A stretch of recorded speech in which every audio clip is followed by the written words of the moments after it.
Good day everyone. So today I will teach you how to use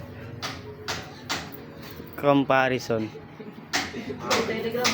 So first is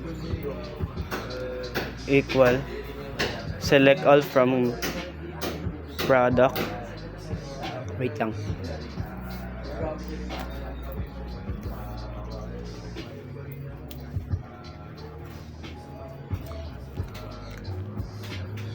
Where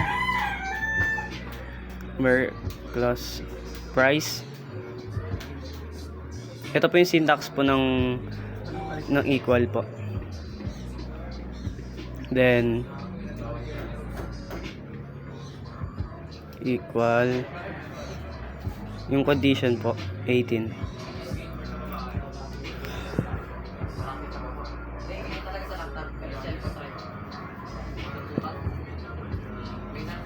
Execute.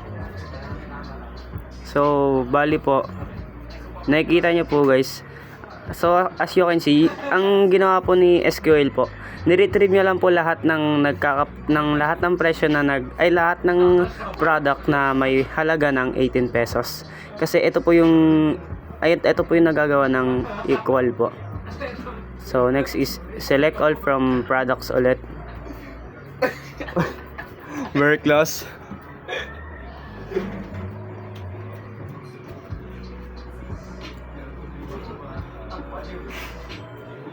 Per price.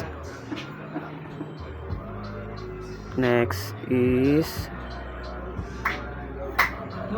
greater than 18.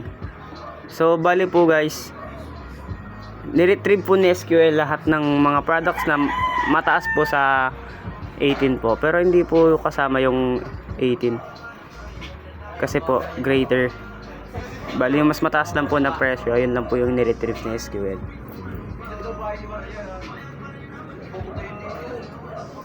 Tapos next po is less than.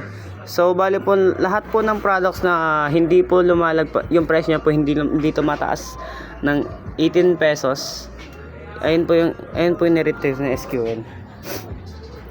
Tapos next po is greater than equal. So bali po nire-retrieve po ng SQL lahat po ng mga presyo na mataas, pero sa time na to kasama na po yung equal po, ay yung 18. Tapos next po less than equal.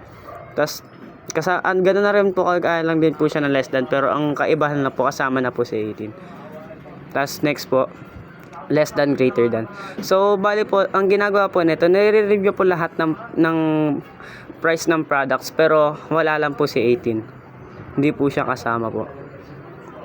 So that's all. Thank you.